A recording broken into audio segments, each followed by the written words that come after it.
I still remember that day. The sterile smell of disinfectant in the doctor's waiting room, the ticking clock echoing in the silence. Then my phone buzzed. It was my daughter, Angela. Her voice, cold, distant. The kind of tone you use with a stranger. "Mom," she said flatly, "we're leaving for Europe tomorrow. I sold your beach house and your car. We needed the money. Bye." And just like that, she was gone. No explanation. No apology. Just silence. 4 to 5 years, raising her, protecting her, giving her everything I had. And in one phone call, she threw me away like I was nothing. But I didn't cry. I didn't shout. I simply took a deep breath and smiled, because my daughter, my sweet, naive Angela, had no idea who she was really dealing with. My name is Antonia Brooks. I'm 71 years old. And until that moment, I thought I knew my daughter. 6 months earlier, I had lost my husband, Robert, the love of my life. He died quietly at breakfast, just as he always lived, calm, kind, devoted. He served me coffee with cream, kissed my forehead, and said, "Good morning, my love." Those were the last words I'd ever hear from him. After that, Angela began appearing more often, 3 times a week, always smiling, always helpful. She arranged the funeral, took me shopping, even booked my doctor's appointment. "Mom," she'd say sweetly, "you have to take care of yourself now that you're alone." Back then, I thought it was love. Now, I realize it was strategy. The beach house had been our sanctuary for years. Robert and I bought it when Angela was 15, with a lot of hard work and sacrifice. Every summer, we'd go. They're building memories, celebrating birthdays and Christmases. Angela would bring her boyfriends and later her husband Edward. I would cook for everyone, clean and do the laundry. It was our family tradition. I never thought she'd see it as just money. And the car, that old Ford pickup truck, Robert cared for like his own child. He'd wash it every Sunday, change the oil religiously, and always park it in the same spot under the shade of the tree. Angela knew what that truck meant to me.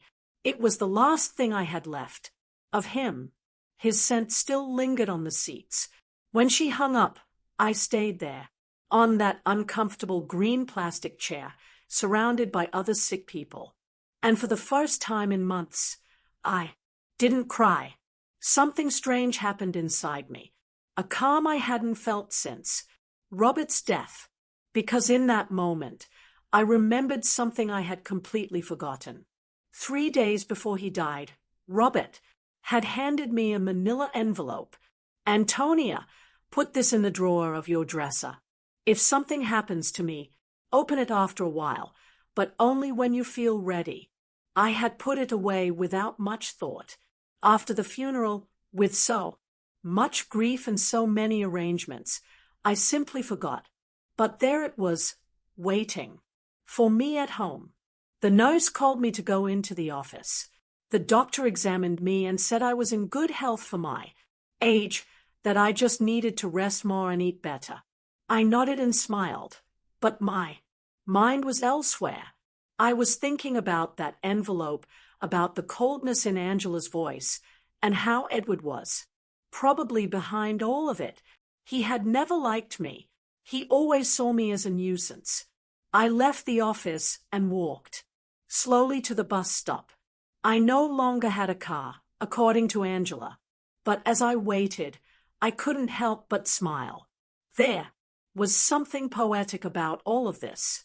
My daughter thought she had left me with nothing, but what she didn't know was that Robert, my dear Robert, had always been a man who planned ahead. The bus arrived and I sat by the window. I watched the city go by. The houses, the stores, people rushing everywhere, all with their own tragedies, their own secrets. I had my own, too, and I was about to discover them. When I got home, I went straight to my room. I opened the dresser drawer, and there was the manila envelope exactly where I had left it. My hands trembled slightly as I picked it up. I could feel there were several documents inside.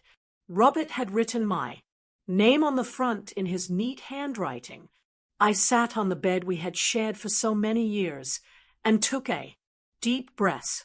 It was starting to get dark outside, and the house was filling with those familiar shadows that no longer scared me. I opened the envelope slowly, as if unwrapping a birthday gift. What I found inside would change everything. What I found in that envelope took my breath away. There were legal documents, deeds, bank certificates, and a handwritten letter from Robert.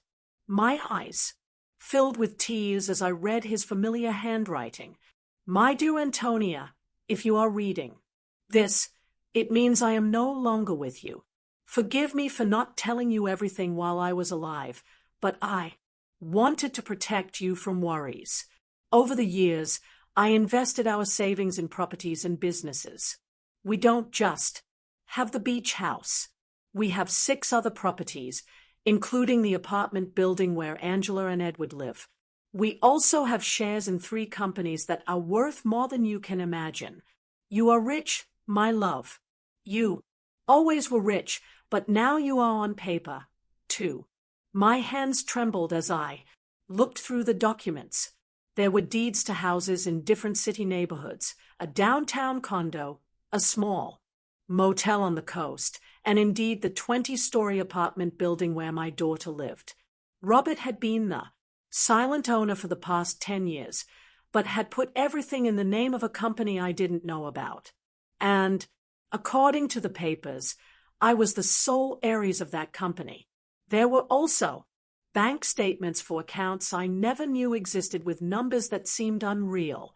Robert had been a bus driver for 40 years, but apparently he had also been a very smart investor. Every penny we saved, every sacrifice we made, he had multiplied in silence, and I never knew anything. In the letter, Robert explained that he had kept it all a secret because he didn't want me to worry about money or for Angela to know about our real financial situation. You know, our daughter, Antonia, if she knew we had so much money, her attitude would change. I want her to love us for who we are, not what we have. What irony! Our daughter had left us thinking we had nothing when in reality we had everything. That night, I couldn't sleep. I walked around the house, touching the old furniture and the knickknacks Angela had always criticized for being outdated. I looked at the family photos on the wall, especially the one where she was 5 years old, sitting on Robert's lap and laughing. Where did that sweet little girl go? When did she become so cold? So calculating? The next day, early in the morning, the phone rang. It was Angela again. Huh. Voice sounded different, softer, but I had already learned to be wary of those shifts in tone. Mom, how are you? I wanted to tell you we already transferred the money from the house and the car. We deposited your share into your account. It's not much, but it'll help you live for a few months while you look for something smaller. My share? I asked, keeping my voice calm. Yes, Mom. We obviously weren't going to leave you with nothing. We gave you 30%. That's fair, right? We need the money for our investment in Europe. Edward has an incredible business opportunity over there. 30% of my own things. How generous. I see. Honey, and when do you leave? This afternoon. Our bags are already packed. We'll be gone for at least 6 months. Maybe more if the business goes well. But don't worry, Mom. When we get back, we'll help you find a small apartment. Something that fits your needs. Fits my needs.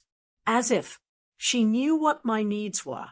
Okay, Angela, have a safe trip. Oh, Mom. I knew you'd understand. You've always been so compassionate. We love you so much. And she hung up. I stood there, with the phone in my hand, and for the first time in months, I laughed. I laughed like I hadn't since Robert died. The situation was so absurd. It was comical. My daughter had robbed me, kicked me out of my own house, talked to me with unbearable condescension, and all to fund a European adventure that would probably be a disaster. But what bothered me most wasn't the money. It was the ease with which she had discarded me. 45 years of my life, dedicated to her, of sacrifice, of unconditional love, and she had erased me from her life with a 2-minute phone call. That was what truly hurt. I checked my bank account online. Sure enough, they had deposited an amount that probably seemed generous to them, but to me was a mockery. They had sold the beach house for much less than it was worth, likely because they needed the cash quickly, and they had sold Robert's truck for a pittance. That afternoon, from my window, I watched Angela and Edward load their suitcases into a cab. He was carrying 2 huge suitcases. She had a very expensive-looking carry-on bag. I watched them laugh, kiss, and make plans. They looked like 2 teenagers excited for an adventure. They never looked toward my window, never said goodbye. When the cab drove away, I sat in the kitchen with a cup of tea and Robert's documents spread out on the table. I had to make some decisions. I could call a lawyer, reclaim my properties, and get back everything they had taken. But something told me there was a better way to handle this, a more educational way. I called Mr. Peterson, the lawyer who had handled Robert's affairs. He had been at the funeral, had given me his condolences, and had told me to call if I ever needed anything. Well, now I needed him. Mrs. Brooks, it's good to hear from you. How are you? I'm doing well, Mr. Peterson. I need to see you. Urgently. I found some documents from Robert that I don't quite understand. Of course, you can come to my office tomorrow morning. I'll be there. That night, for the first time in months, I slept soundly. I dreamed of Robert. He was sitting in his favorite chair, reading the newspaper, just like every morning. And when he saw me, he smiled and said, "It's about time, my love. It's about time you stood up for yourself." I woke up with a strange feeling. It wasn't exactly happiness, but it wasn't the sadness I had felt for so many months either. It was something like determination. For the first time since Robert's death, I had a clear purpose. I was going to get back what was mine, but not in the way Angela expected. The next morning, I got dressed with more care than usual. I put on my wine-colored dress, the one Robert always said made me look elegant. I fixed my hair and put on a little makeup, and when I looked in the mirror, I saw a woman I hadn't seen in a long time. I saw a strong woman. Mr. Peterson's office was downtown. It was an old but elegant building with marble floors and large windows. He greeted me with a warm smile, but when I showed him the documents, his expression changed completely. "Mrs. Brooks, this is much more than I imagined. Robert was a very smart man. Look, according to these papers, you are the owner of I know, Mr. Peterson. I've already reviewed them. What I need to know is what I can do legally." Mr. Peterson explained that everything was in order, that the documents were legitimate, and that I was the rightful owner of all those properties. He also confirmed something I had already suspected. The sale of the beach house was illegal because Angela had no right to sell it. "We can get the house back immediately, Mrs. Brooks, and we can also proceed with legal action against your daughter for fraud." "No, Mr. Peterson, I don't want to proceed with legal action. I want to do this another way. I want everything to remain a secret for now. Can you help me?" He looked at me with curiosity, but he nodded. "Of course, You are my client. What do you need? I need you to discreetly get the beach house back. Do what is necessary to nullify that fraudulent sale, and I need you to help me gain real control of all my properties, especially the building where my daughter lives. I understand. It will be a process that takes a few weeks, but it's completely feasible. Perfect. And Mr. Peterson, I need no one to know I am behind all of this, at least for now. When I left his office, I felt as if I had woken up from a very long dream. I walked through the downtown streets watching the people, the buildings, the life that was going on as normal. But for me, everything had changed. I had a plan. The following weeks were the strangest of my life. Officially, I was a poor widow who had been abandoned by her daughter. But in secret, I was a rich woman silently, orchestrating the recovery of my assets. Mr. Peterson worked efficiently, and every few days he would call me with updates on the progress of the legal proceedings. I decided to stay in my house for the time being.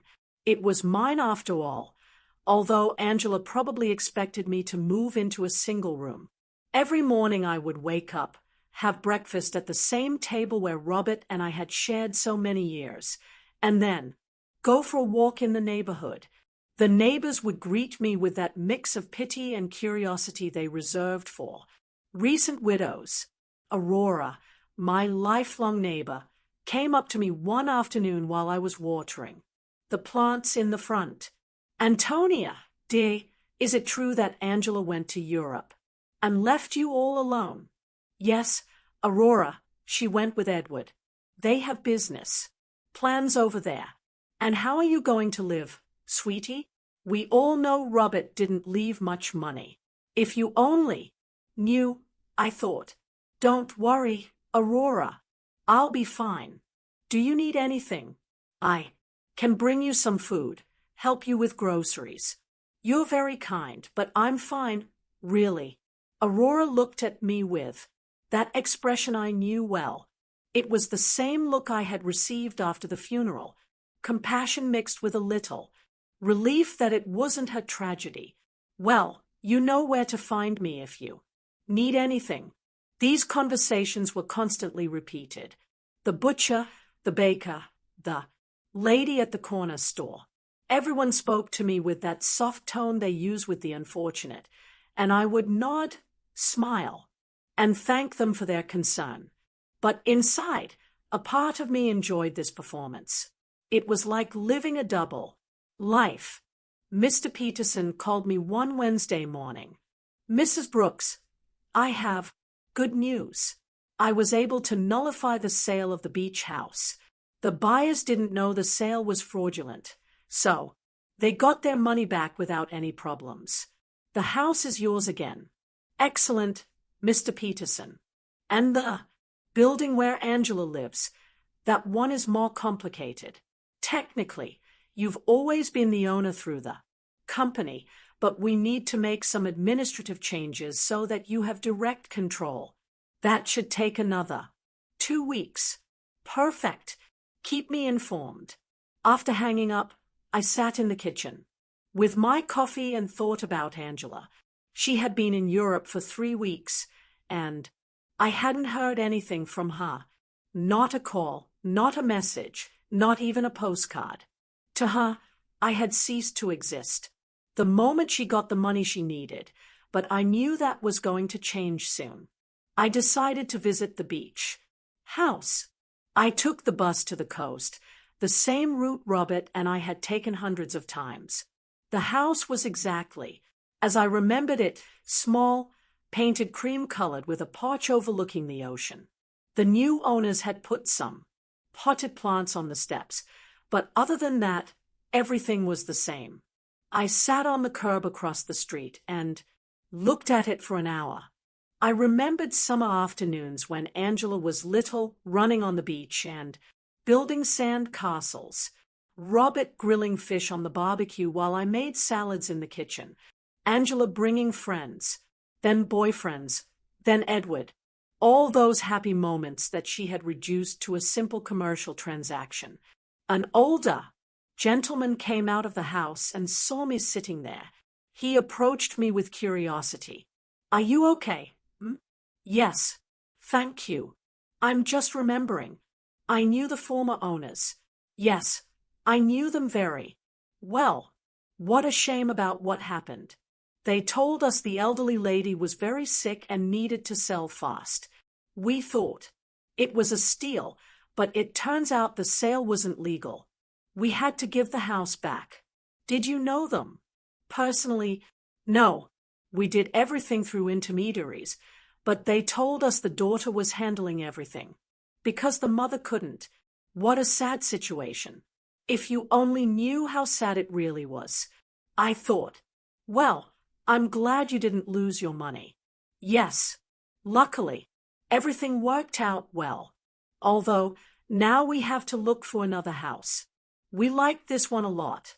I left there with a heavy heart. It wasn't just the money that hurt. It was the ease with which Angela had lied about me.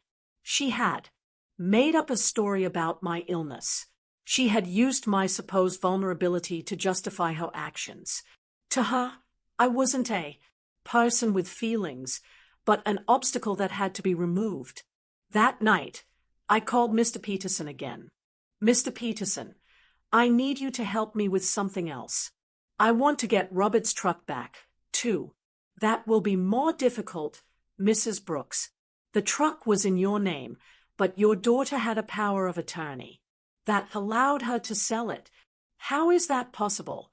Apparently, you signed that power of attorney a few months ago after your husband's death. Don't you remember?"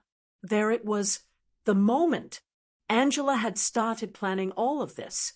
I vaguely remembered signing some papers she had brought to me, telling me they were to facilitate the funeral and inheritance arrangements. I had been so confused by grief that I signed without reading. How naive I had been. "I understand, Mr. Peterson. Is there any way to get it back?" "We can try, but it will be more complicated. We would need to prove that you signed that power of attorney under deception or coercion. Let's do it. I want to get back everything they took from me." Over the next few weeks, I developed a strange routine. In the mornings, I was the poor widow everyone knew. I would go out to buy necessities, talk to the neighbors, and keep up appearances. But in the afternoons, I became a businesswoman. I would study Robert's documents, talk to Mr. Peterson, and plan my next move. I learned things about finance I never thought I would need to know. I discovered that Robert had been much smarter than I thought. Every one of his investments had been carefully calculated.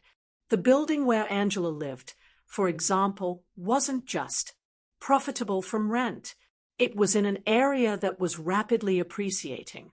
I also discovered that Edward, Angela's husband, had a lot of debt.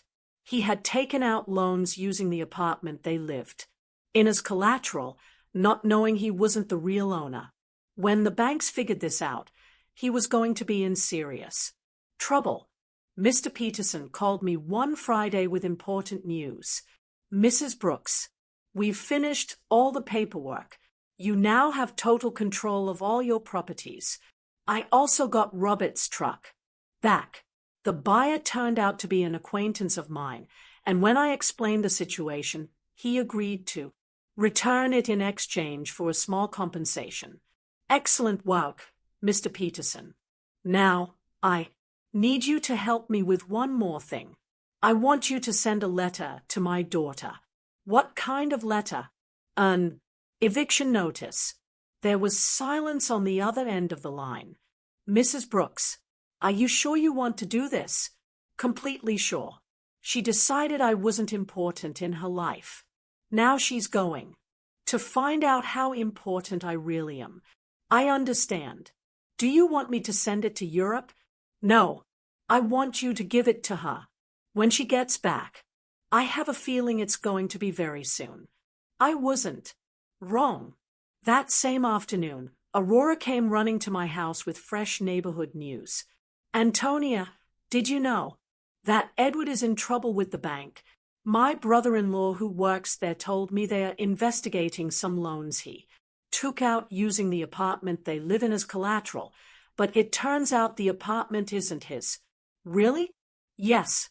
And it seems Angela didn't know anything.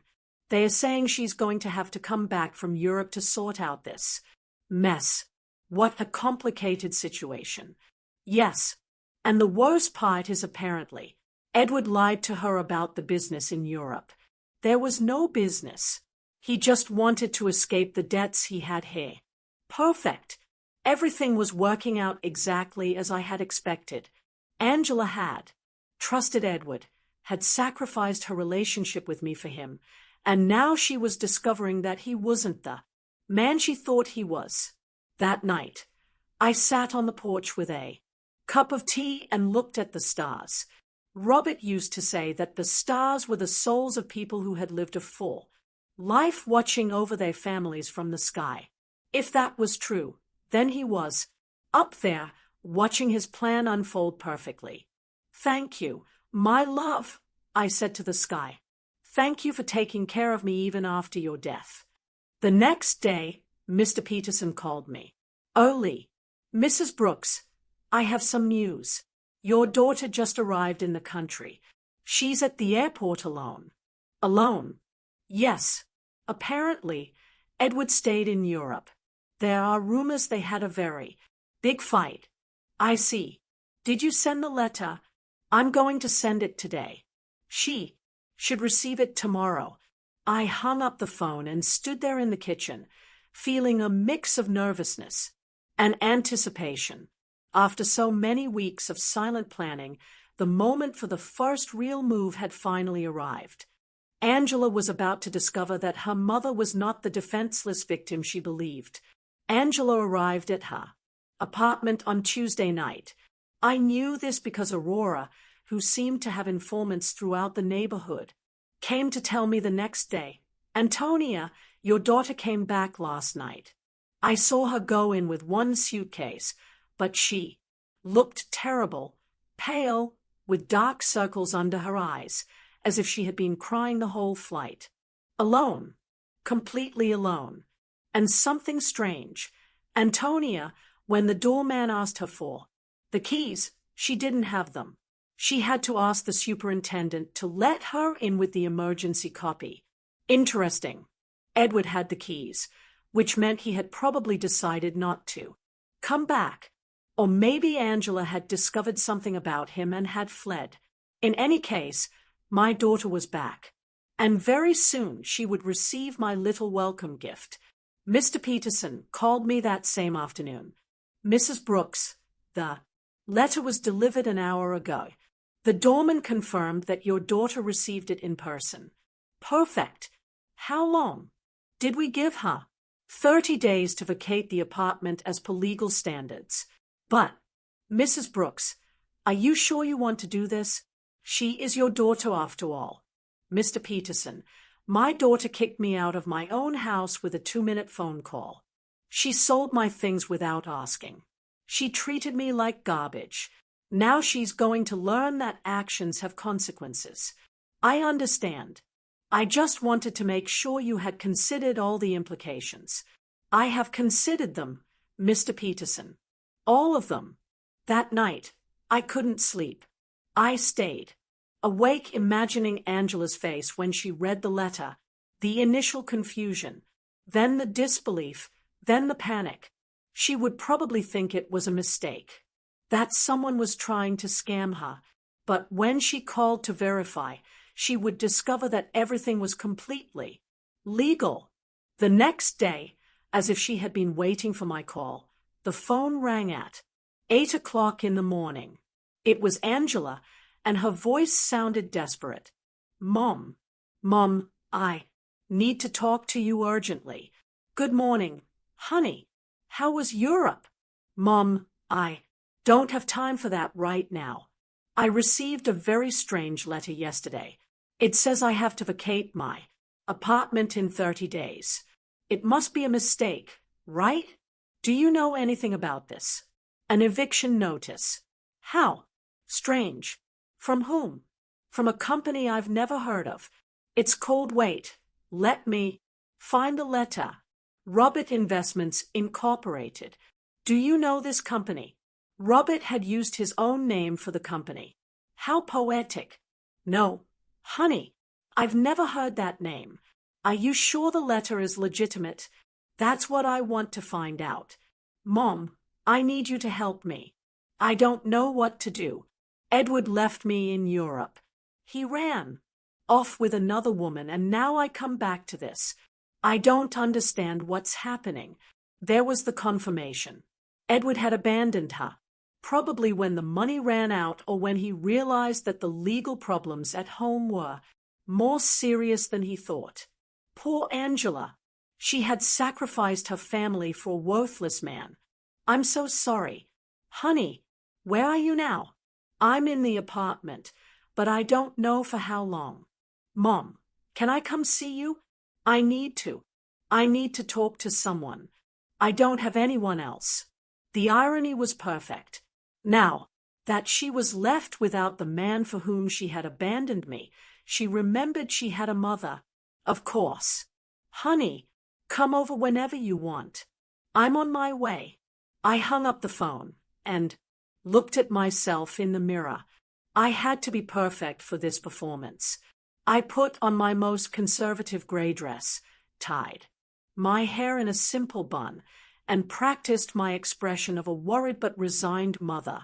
When Angela arrived, she would see exactly what she expected to see, a poor, vulnerable widow who had been abandoned by her own daughter.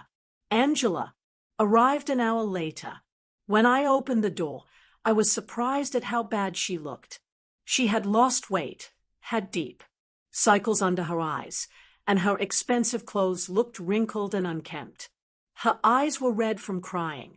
Mom, she said, and for a moment I thought she was going to hug me, but she stopped as if she suddenly remembered how things had ended between us. Come in, honey. Do you want some coffee? Yes, please. We sat in the kitchen at the same table where I had read Robert's documents. Weeks ago, Angela looked small in that chair, lost, just like when she was a child, and came to tell me about her school problems. Mom, I'm so sorry for the way I left. I know I didn't treat you well. It's in the past. Honey, no, it's not. I treated you badly. I said horrible things. And now, her voice broke. Now I have no one. What happened with Edward? He left with a 25-year-old hotel waitress in Paris. It turns out there was never any business in Europe. It was all a lie. He just wanted to escape the debts he had. He and use the money from the sale of your house to fund his adventure. All the debts. Yes, Mom. So many debts. It seems he had been taking out loans for years, using the apartment we lived in as collateral. But now I find out he wasn't the owner of the apartment. How is that possible? He was my opportunity. I don't know. Honey, property matters are very complicated. The problem is that now the banks are coming after me for his debts. They say, since we were married, I'm also responsible. And on top of that, this eviction notice. Mom, I don't know what to do. I don't have money. I don't have a job. I don't have any way to live. She started to cry. Real tears of genuine desperation. And for a moment, my mother's heart softened. I wanted to hug her, console her, tell her everything would be okay. But then I remembered the coldness in her voice. When she called me from the doctor's office, the ease with which she had discarded me, the way she had talked to me as if I were a burden. Did you talk to a lawyer about the letter? I don't have money for a lawyer. Mom, we spent all the money in Europe. Edward took what little was left when he ran off with that woman. So, what are you going to do? I don't know. I thought maybe I could stay with you for a while, Just until I find a job and can get a small place to live. There was the question I had been waiting for. After kicking me out of my own house, after selling my things, after treating me like garbage, she now wanted me to rescue her. She wanted the poor widow she had created to save her from the consequences of her own actions. Of course, honey, this will always be your home. Angela looked at me with surprise, as if she hadn't expected it to be so easy. Really, Mom, after everything that happened, you are my daughter, Angela. That will never change. She got up, and this time she hugged me. It was a desperate hug from someone drowning and clinging to the only thing they can find. I hugged her back, too, but not with the unconditional love from before. Now there was calculation in my embrace. Strategy. Thank you, Mom. I promise I'll find a job soon. I won't be a burden. Don't worry about that now. Rest, recover, and then we'll see what your options are. Angela left that afternoon to get some things from her apartment. I stayed in the kitchen, thinking about how easy it had been. She had come to me, exactly as I had planned, broken, desperate, with no options, and best of all, she suspected nothing. To her, I was still the poor abandoned mother who needed her compassion. But this was only the first part of my plan. Having her live with me would give me the perfect opportunity for the next phase. I was going to let her settle in, feel safe, and believe she had found a refuge in my house. And then, when she least expected it, I was going to teach her the difference between being poor by choice and being poor by consequence. That night, I called Mr. Peterson. Mr. Peterson, I need you to do something else for me. Tell me, Mrs. Brooks, I want you to investigate Edward's debts. I want to know exactly how much he owes to whom and what legal options. I have to separate them from my daughter. That will take time, but it's feasible. Perfect. And Mr. Peterson, I want you to keep this in absolute secret. No one can know I am behind this investigation. Of course, Mrs. Brooks, may I ask what your final plan is? My plan, Mr. Peterson, is very simple. I'm going to save my daughter, but first she has to understand what it truly means to hit rock bottom. When I hung up, I poured myself a glass of the wine Robert had been saving for special occasions. It had been a long time since I'd had a special occasion like this one. The game had begun, and for the first time in months, I had all the good cards in my hand. Angela moved into my house the next day. She arrived with 2 suitcases and a cardboard box, all that was left of her previous life. I watched her unpack in her old room, the same one she had slept in during her teenage years, and I could see the humiliation in every one of her movements. She had gone from living in a luxury condo to taking refuge in her childhood bedroom. Mom, I found this in the apartment, she said, showing me a manila envelope. It was among Edward's things. It has your name on it. It was another one of Robert's envelopes. My heart sped up, but I kept my composure. My name? How strange. Yes, look. She showed me the envelope. Indeed, it had my name written on it in Robert's handwriting, but this envelope was different from the one I had found in my dresser. This one was smaller, newer. Maybe Edward found it among Dad's things when he died and forgot to give it to me. Angela said, "It's possible. Can I see it?" I opened the envelope in her presence. Inside was a short letter and a small key. The letter said, "Antonia, if you are reading this after having received the main envelope, it means our daughter is going through a difficult time. This key opens a safety deposit box at the Central Bank downtown branch. The number is 247. There is something there that can help. You help her, but use it wisely. With eternal love, Robert." Angela read the letter over my shoulder. A safety deposit box. Dad had a safety deposit box. I had no idea. I didn't either. I lied. Your father never told me about this. Do you think we should go see what's in there? I don't know, honey. Maybe it's better to leave things as they are. But, Mom, maybe there's something important in there. Documents or I don't know, maybe something valuable that can help us. The desperation in her voice was palpable. Angela was clinging to any possibility of finding a way out of her situation, and I was going to let her cling a little longer before I showed her the complete reality. Okay, I said after a calculated pause. We can go tomorrow. That night, Angela and I had dinner together for the first time in months. She had cooked, trying to be useful, but the food tasted of guilt and desperation. She told me more details about what had happened in Europe, and each story was worse than the last. Edward lied about everything, Mom, not just the business, but the debts, too. I thought he only owed a little bit of money, but it turns out he owes over $100,000. And the worst part is he used my name for some of the loans without me knowing. How is that possible? He forged my signature. When I married him, I gave him some documents to handle the banking for our joint account. I never thought he'd use them for this. Do you have any way to prove you didn't know? I don't know. It's all so complicated. The banks say that since we were married, I'm responsible for all his debts anyway. And the divorce. I don't even know where Edward is now. He just disappeared. His phone is disconnected. He doesn't answer emails. Nothing. It's as if he vanished. Perfect.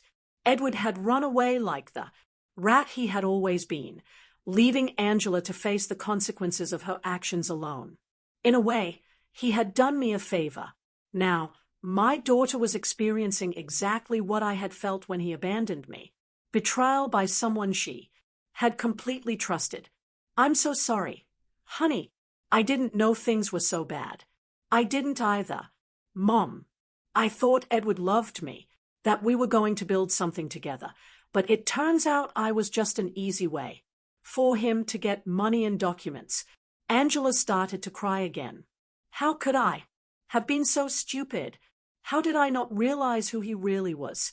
It was tempting to tell her that I had seen the signs from the beginning, that I had tried to warn her that Edward never seemed trustworthy, but that would have broken my facade as a compassionate and vulnerable mother.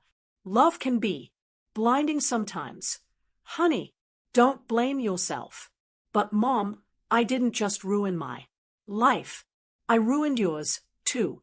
I treated you horribly.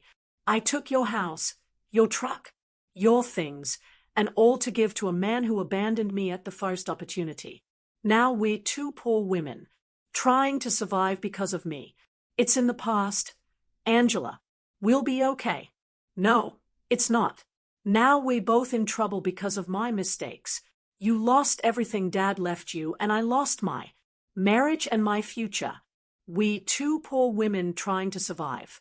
If she only knew, I thought that at this very moment I had more money than she could possibly imagine, that I was the owner of the building where she lived, that I could solve all her problems with a single phone call. But it wasn't time yet. The next day, we went to the bank. Angela was nervous, hopeful. I maintained my act as a confused widow who didn't understand much about finance. The bank employee led us to the safety deposit boxes, verified my ID, and opened box number 247. Inside were jewels, many jewels, rings, necklaces, bracelets, earrings.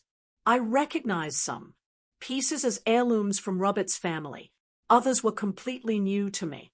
There was also a letter explaining the origin of each piece and its approximate value.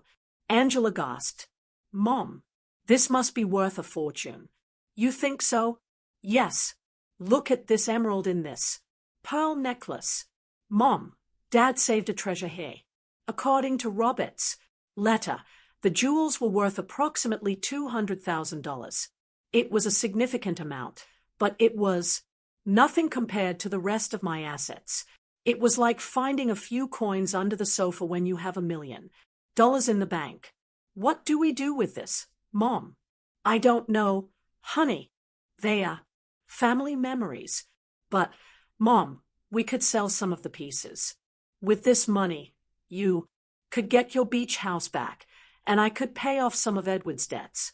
There it was again.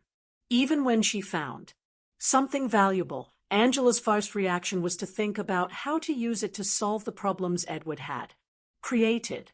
She hadn't learned a thing yet. Are you sure you want to use your father's inheritance to pay Edward's debts? What other option do I have, Mom? If I don't pay something soon, the banks are going to foreclose on everything I have. And technically, I don't own anything. Everything was in Edward's name. Think carefully, honey. Once you sell these jewels, you won't be able to get them back. I know, but what else can I do? I can't get a job with all these legal claims pending. No employer is going to want to hire someone with so many legal problems. We took the jewels home. Angela spread them out on the kitchen table and examined them one by one, calculating which ones she could sell and which she could keep. It was painful to watch her reduce decades of family history to numbers on a spreadsheet. Mom, I think I can get $180,000 for the jewels, she said one afternoon, counting the bills on the kitchen table. It's less than I expected, but it's enough to pay off the most urgent debts. Are you sure you want to do this? I have no choice. If I don't pay something soon, they'll seize everything. Even this house could be at risk if they prove I have some kind of legal connection to the properties.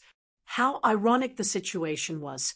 Angela was worried about losing a house that I owned, paying the debts of a man who had abandoned her with money from jewels that had belonged to the same man who had created the fortune that could save her. And how are you going to decide which debts to pay first? I talked to a free financial advisor at the bank.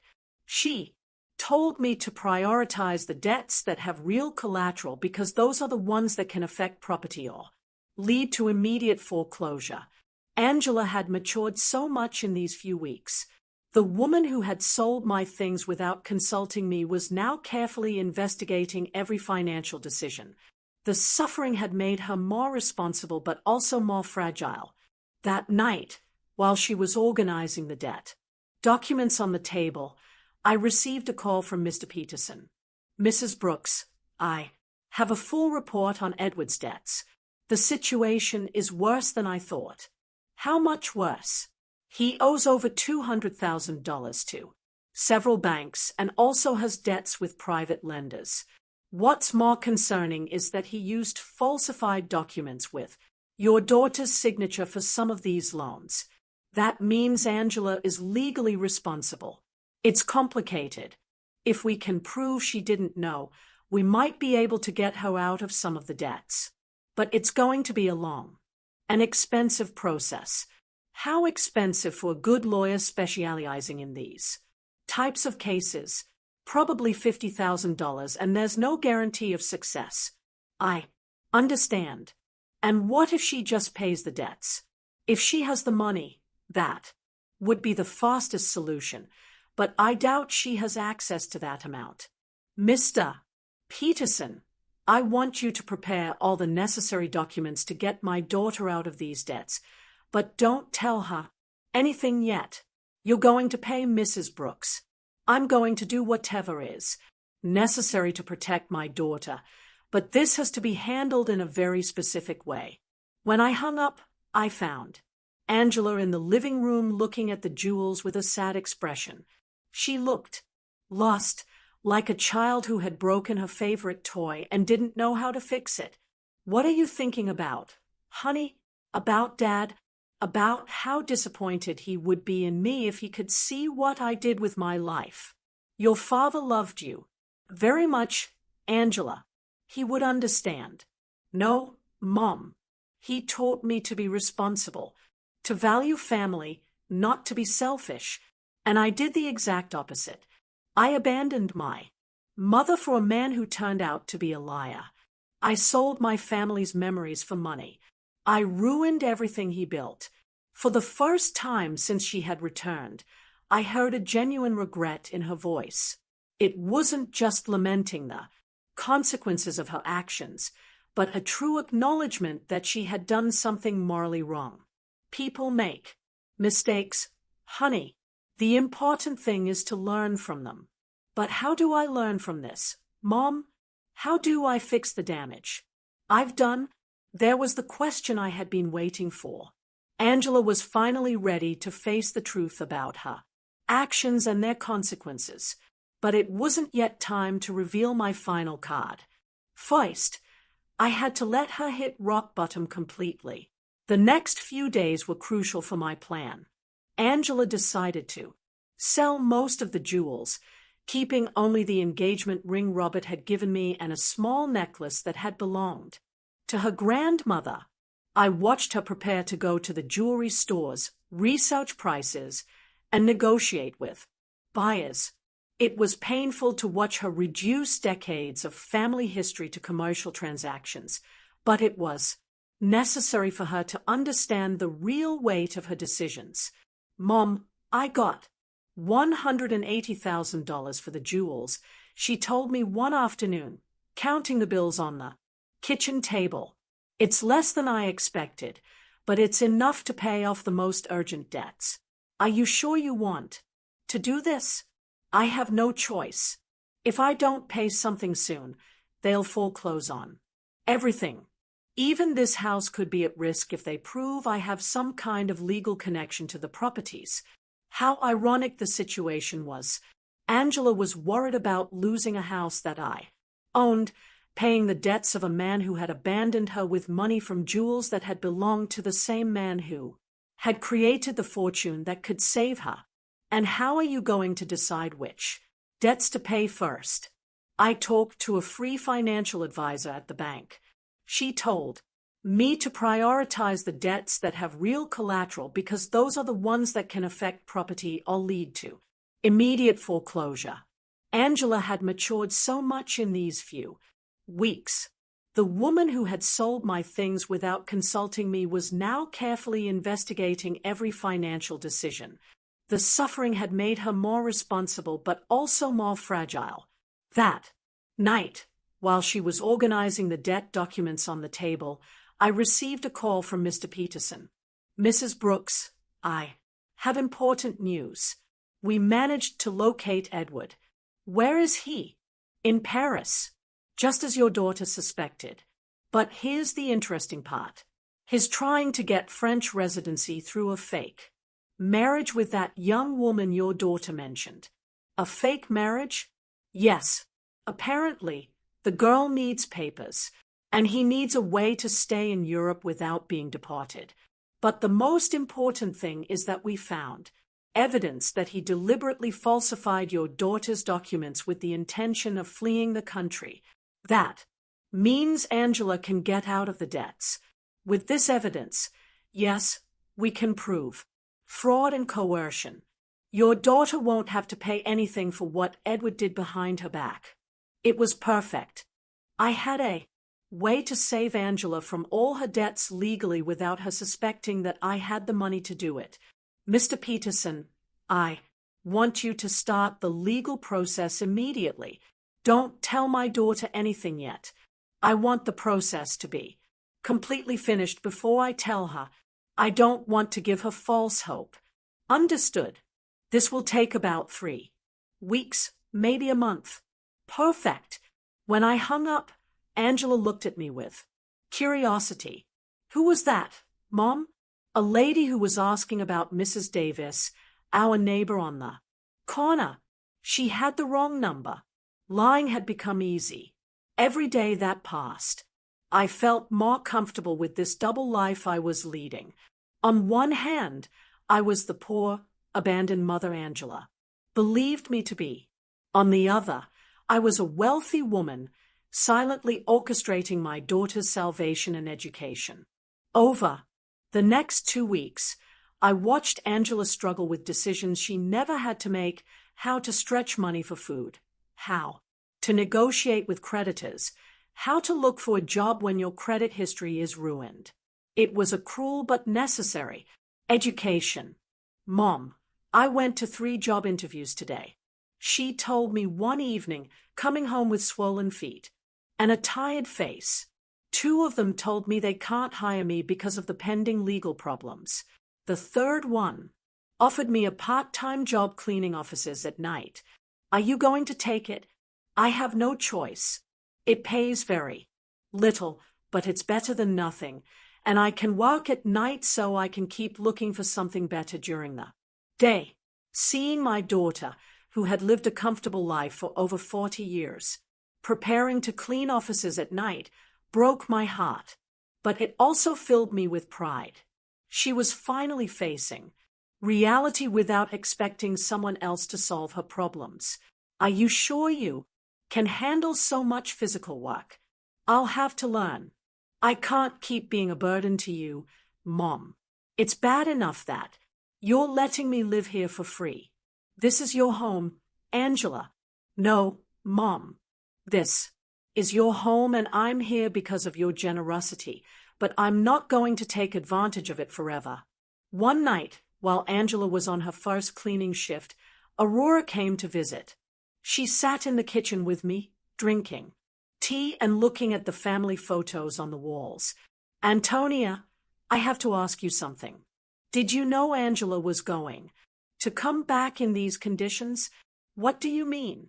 Well, when she left, she seemed so sure of herself, so arrogant. She talked about the great life she was going to have in Europe, about how successful Edward was. And now she's back, completely broken, working a cleaning job, living with you again. Life takes many turns. Aurora, yes, but there's something else. I've been watching Angela these days, and she looks different. Not just sad, but humble, as if she learned something important. Aurora had always been very perceptive. What do you think she learned? I think she learned the value of the things she had taken for granted, like having a mother who loves her unconditionally.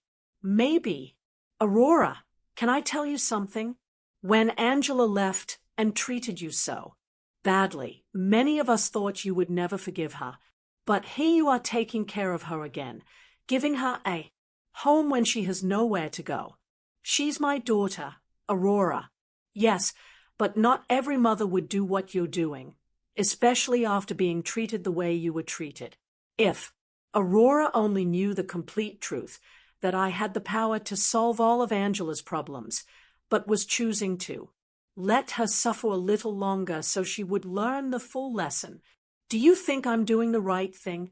I think you're doing what a good mother would do, but I also think Angela needs to fully understand what she lost when she abandoned you. What do you mean? I think she needs to value you not just as the mother who rescues her when she's in trouble, but as the strong woman who built a stable life for 45 years. She needs to respect you, not just need you. Aurora had hit the nail on the head. That was exactly the point of my entire plan. I didn't want Angela to come back to me out of desperation. I wanted her to come back out of genuine respect and mature love. And how do you think that can happen? I think it's already happening. I've seen her these past few days. Antonia, the way she talks to you now is completely different. She's no longer the daughter who gives you orders or treats you like a burden. Now she's a grown woman who is genuinely grateful to have a mother like you. That night when Angela returned from her job, I saw her arrive tired, but with a new dignity. She had earned those few dollars with her own effort, and that meant something to her. How was your first day? Hard, but not as bad as I thought. The other ladies who worked there helped me a lot. One of them, Mrs. Johnson, taught me tricks to clean more efficiently. Mrs. Johnson? Yes. She's 60 years old and has been cleaning offices for 20 years. She told me she started after her husband left her with 3 small children. She says it's not the job she dreamed of, but that it gave her independence and dignity. She sounds Like a wise woman. She is. She said something that made me think a lot. She told me there are two types of people who end up doing this job. The ones who are there because they never had opportunities, and the ones who are there because they ruin the opportunities they did have. She asked me which group I was in. And what did you tell her? I told her the truth, that I had all the opportunities in the world, a family that loved me, a stable home, an inheritance, and that I ruined it all by following a worthless man. What did she say? She laughed and said, "Well, honey, then, at least you know exactly why you're here. That puts you one step ahead of most people." Angela poured herself a glass of water and sat with me at the table. "Mom, I want you to know something. These past few weeks have been the hardest of my life, but also the most important. Why? Because I finally understand what really matters. It's not money. It's not living in the most luxurious apartment. It's not impressing people. It's having people who genuinely love you, who are there when everything falls apart." Angela, no.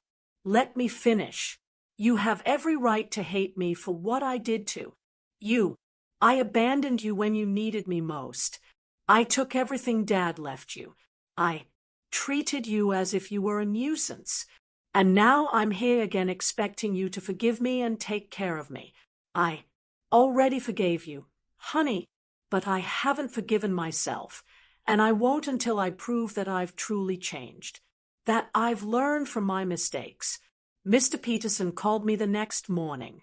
"Mrs. Brooks, I have excellent news. The legal process is almost complete. We can get your daughter out of all of Edward's debts." It was time. After weeks of watching Angela struggle, walk, and reflect on her mistakes, the moment had finally arrived to show her that she had never been alone, that she had always had someone quietly watching over her. "Mr. Peterson, I want you to organize a meeting. It's time for my daughter to know the whole truth." Mr. Peterson arranged the meeting for Friday morning at his office. I told Angela that I had made an appointment with a lawyer who could help her with her legal problems, but I didn't explain the details. She agreed to come, although she was nervous about the cost of the consultation. "Mom, I don't have money to pay a lawyer. I barely have enough to cover basic expenses. Don't worry about that now. Honey, let's just hear what he has to say." We arrived at Mr. Peterson's office on time. Angela had dressed in her best clothes, which now looked a little big on her thinner body.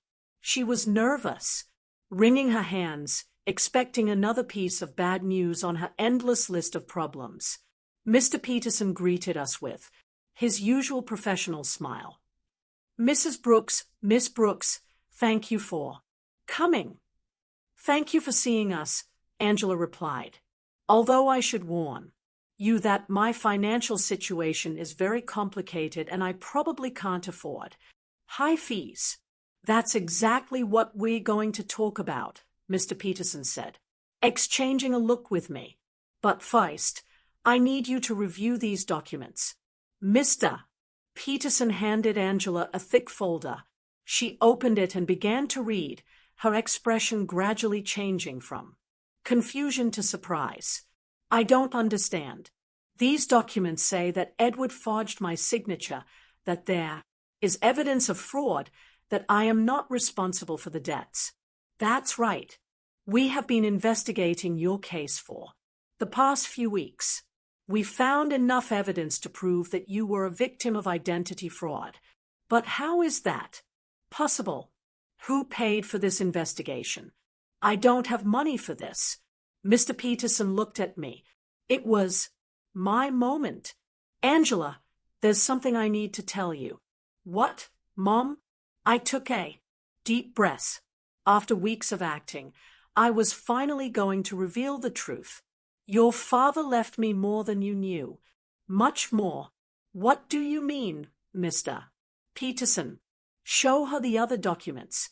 Mr. Peterson took out a second folder and handed it to Angela. This time, the documents were the property deeds, the bank statements, the investment certificates, the entire fortune Robert had built in secret. Angela read in silence for several minutes.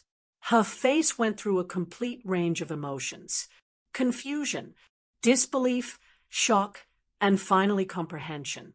"Mom, this says you are the owner of the building where I lived." "Yes, and that you have other properties, bank accounts, investments." "Yes. This means that when I sold the beach house, it was my house and the sale was fraudulent. I already got it back." Angela stared at the papers, trying to process the information. "How long have you known this?" "Since the day you called me from the doctor's office." "You knew all this when I came back from Europe asking for help?" "Yes. You knew you could solve all my problems when you saw me crying every night?" "Yes." There was a long, tense silence. Angela closed the folders and looked directly into my eyes. "Why, Mom? Why did you let me suffer when you could have helped me?" This was the question I had been waiting for weeks. "Because you needed to learn something you couldn't learn any other way." "What?" "You needed to learn the value of the things you had lost. The value of family, of respect, of responsibility. When you abandoned me, it wasn't just money you took from me. It was dignity. It was love. It was trust."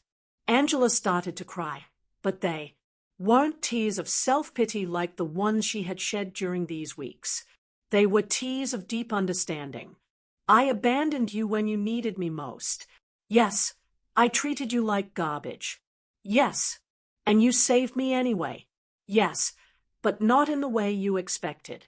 I didn't save you by giving you money so you could keep making the same mistakes. I saved you by letting you hit rock bottom so you could learn to save yourself." Mr. Peterson discreetly intervened. "Miss Brooks, your mother has paid all the legal expenses to free you from Edward's debts. She has also recovered all the properties that were sold fraudulently. You are completely free of legal problems.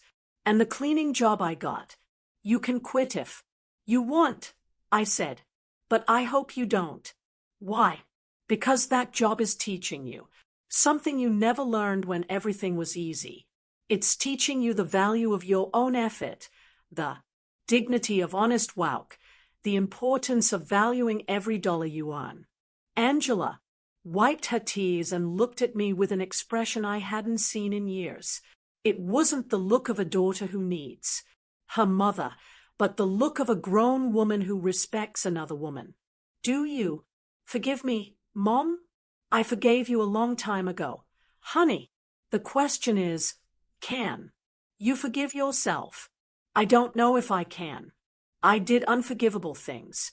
People make mistakes, Angela.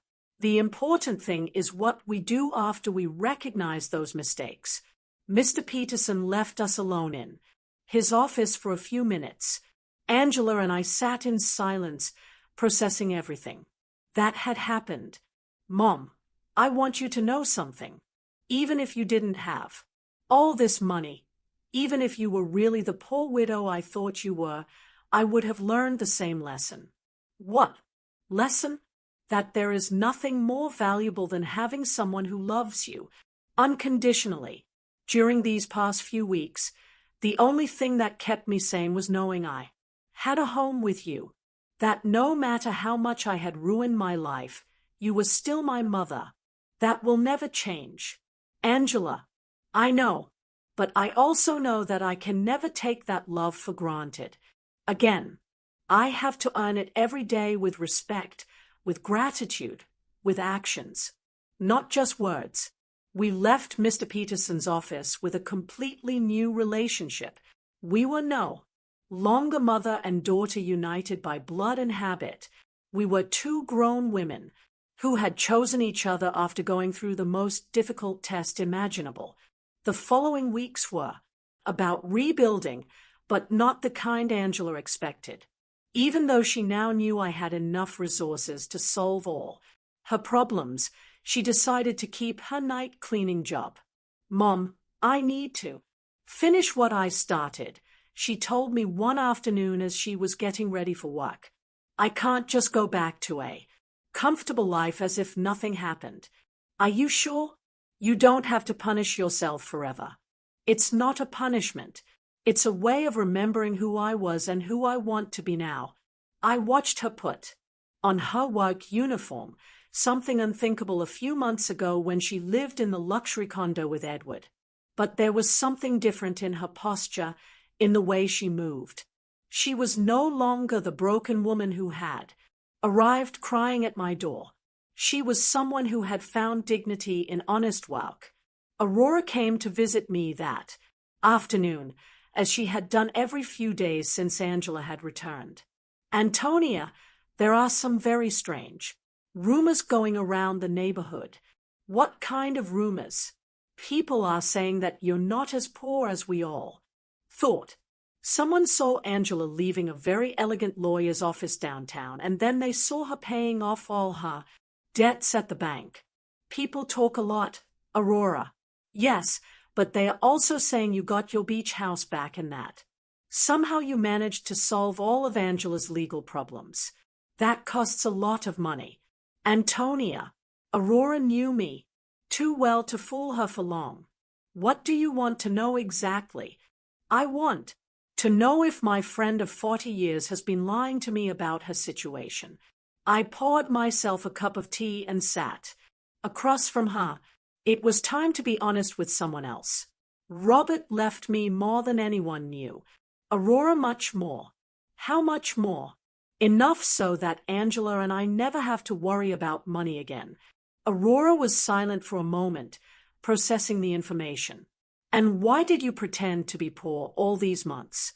"Because I needed Angela to learn something she couldn't learn any other way." I told her the whole story. Angela's cruel phone call, my plan of silent revenge, the weeks of watching her hit rock bottom, and finally the revelation in Mr. Peterson's office. "Antonia, that is brilliant and terrible at the same time." "Terrible?" "Yes, because you let your own daughter suffer when you could have helped her immediately. But also brilliant because I understand why you did it." "You do?" "Yes. Angela needed to learn the value of the things she had lost. If you had simply given her money to solve her problems, she would have learned that there's always someone who will rescue her from the consequences of her bad decisions." "Exactly. But Antonia didn't. It hurt you to see her suffer every day, every night. I saw her crying. Every morning I saw her get up to go to work tired and defeated. But I knew that if I rescued her too soon, she wouldn't have learned the full lesson."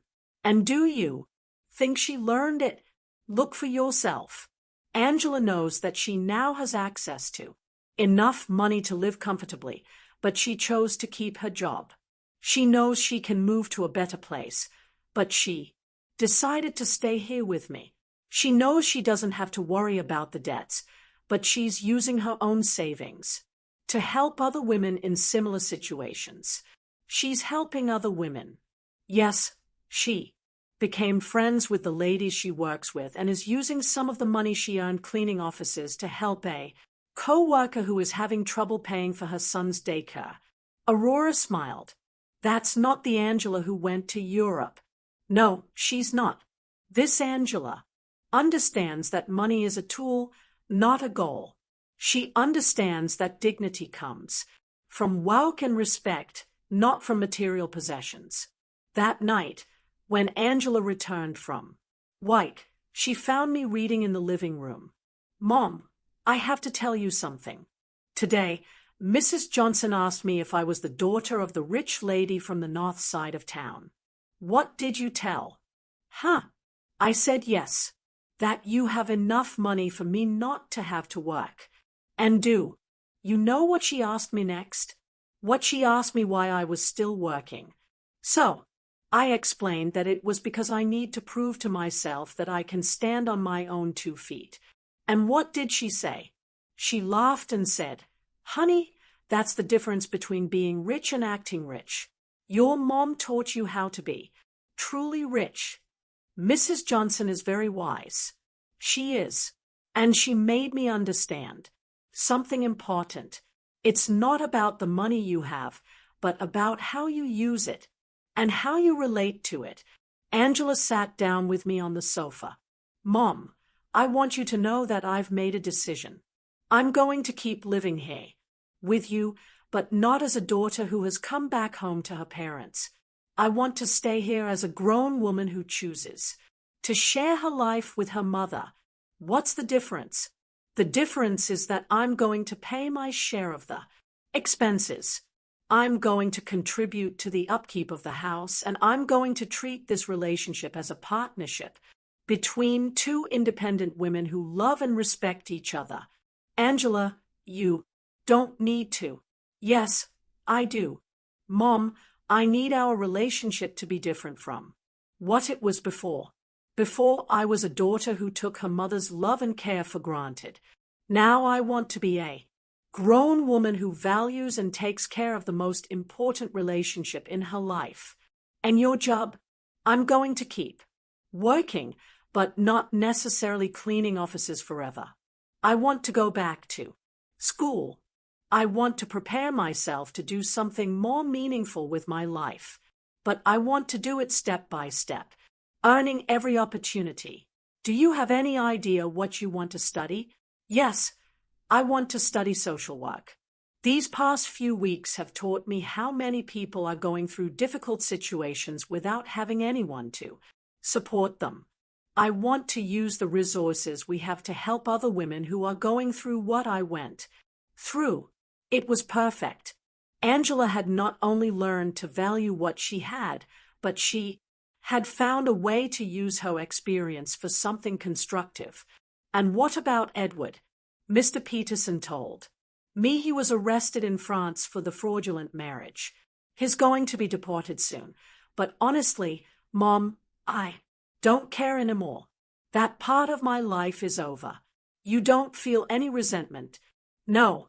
Edward did me a favor without even knowing it. If he hadn't abandoned and betrayed me, I never would have hit rock bottom. And if I had never hit rock bottom, I never would have learned to truly value what I have. That night, for the first time in months, I went to bed completely at peace. My plan had worked perfectly. Angela had not only learned the lessons she needed to learn, but she had emerged from the experience as a stronger, wiser, and more compassionate person. Robert would have been so proud. 6 months later, our life had found a new balance that neither of us could have imagined before.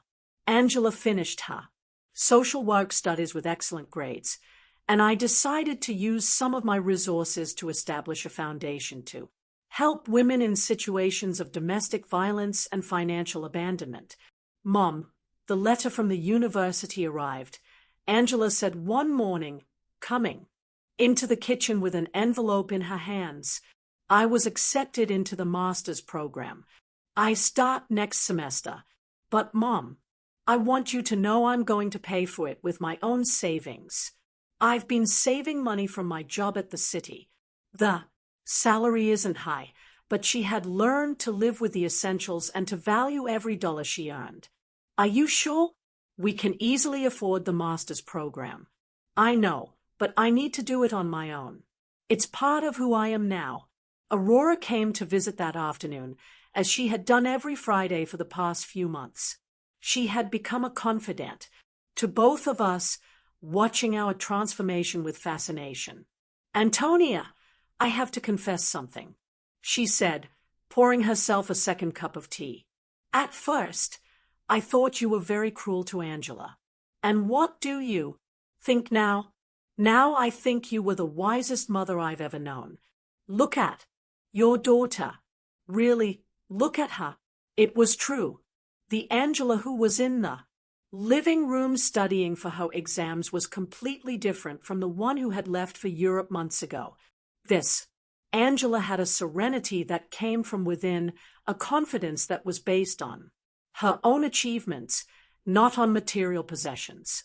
Did you know I saw Angela at the grocery store yesterday buying vegetables for a family she's helping through her job? She hadn't told me, and when I asked her why she was using her own money instead of the government budget, she told me that some things can't be measured in official budgets. That night, Angela and I had dinner on the porch, something that had become a tradition.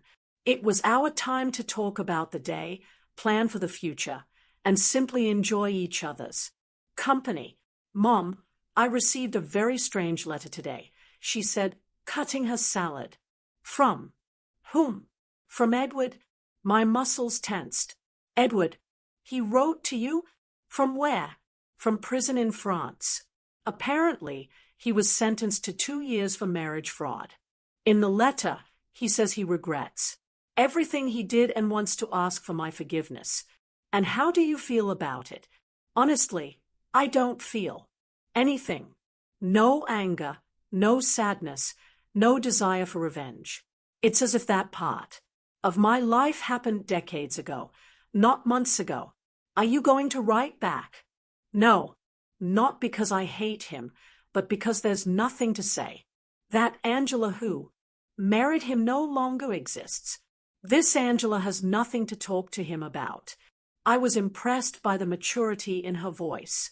The woman sitting across from me had developed an inner strength that came from hitting rock bottom and getting up on her own. Do you know what this whole experience taught me, Mom? What? That true love isn't the one that tells you what you want to hear. True love is the one that teaches you what you need to learn, even when it hurts. It's a difficult lesson to learn, but it's a necessary one. Edward told me what I wanted to hear. He made me feel special. He convinced me that I deserved a life of luxury without effort. You taught me that true wealth comes from hard work, respect, and genuine relationships. That night, after Angela went to her room to study, I sat on the porch alone, looking at the stars and thinking about Robert. I had promised him I would take care of our daughter, and I finally felt I had fulfilled that promise in the right way. I hadn't taken care of her by giving her money when she needed it. I had taken care of her by teaching her to take care of herself. I hadn't saved her by solving her problems. I had saved her by allowing her to learn to solve them on her own. The next day was Sunday, and we had planned to visit the beach house together for the first time since I had gotten it back. Angela hadn't wanted to go before, saying she needed time to process everything that had happened. Are you ready? I asked her as we got into the truck. I think so. The trip was silent but comfortable. When we arrived, Angela stood for a moment in the truck, looking at the house where we had spent so many family summers. It looks exactly the same, she said finally.